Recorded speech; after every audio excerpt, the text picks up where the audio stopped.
Hi, I'm going to show you how to use an image and create a caption for your informational essay.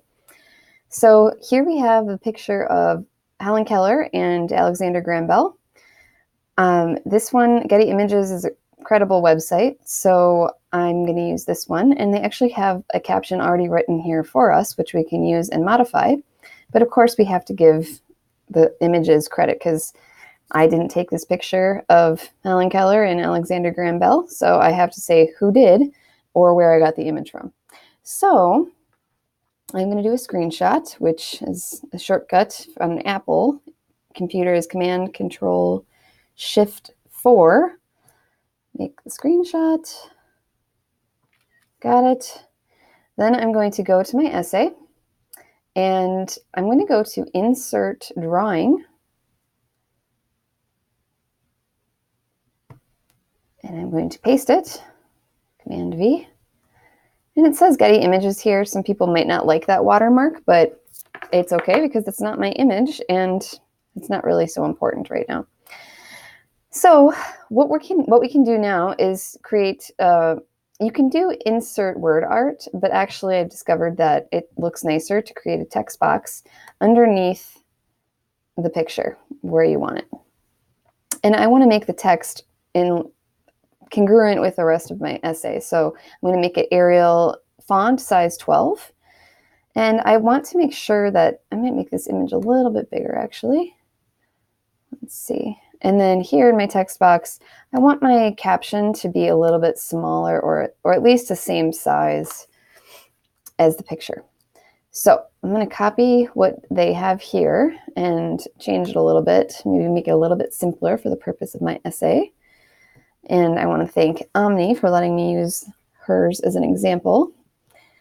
So we have a writer, Helen Keller, an inventor of the telephone. I'm just going to write Helen Keller, an inventor of the telephone. This is really not super important to my essay, so I'm taking this out. Helen Keller and Alexander Graham Bell using the manual alphabet of the deaf and blind. Bell did extensive research. Okay, and this is not so important to my essay. So I'm going to take that away.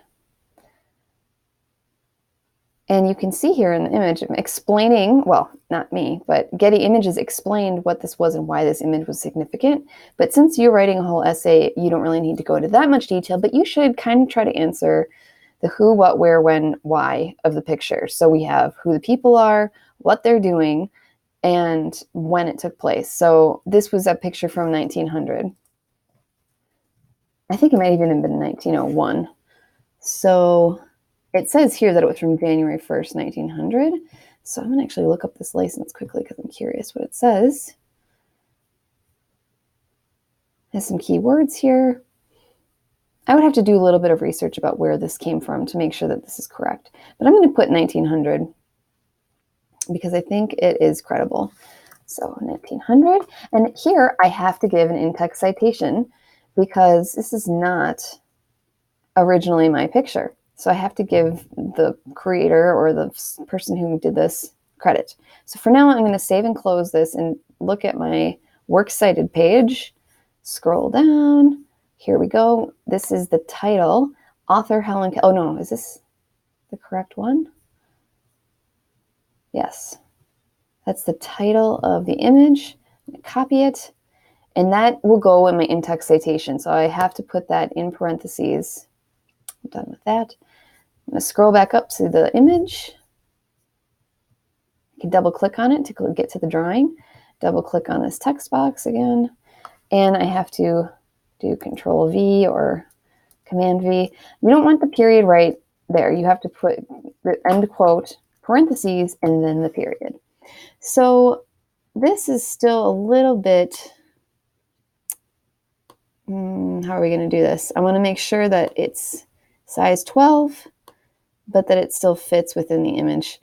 Okay, now that could be it. That could be all I do. But I personally like to add an extra text box or a frame, I would say. Here, I'm going to do a shape, and I'm going to insert a shape by making it a square. And I just want to have a little frame around this. So there we go. make it transparent background. And I'm going to make the line a little bit thicker size too. There we go. So now we have a nice caption, and I see there's a little bit of space. This is pretty basic, but maybe I'll bring this one in just a little bit so it's right on the edge. Maybe I'll just move this whole thing so that I know it shows you that with the red line where it'll be centered. Okay, so now that's centered. Looks pretty good. So I have my citation and my caption explaining what it is, save and close. Done. Now, I'm going to zoom out of this a little bit, zoom into 100, zoom out to 100.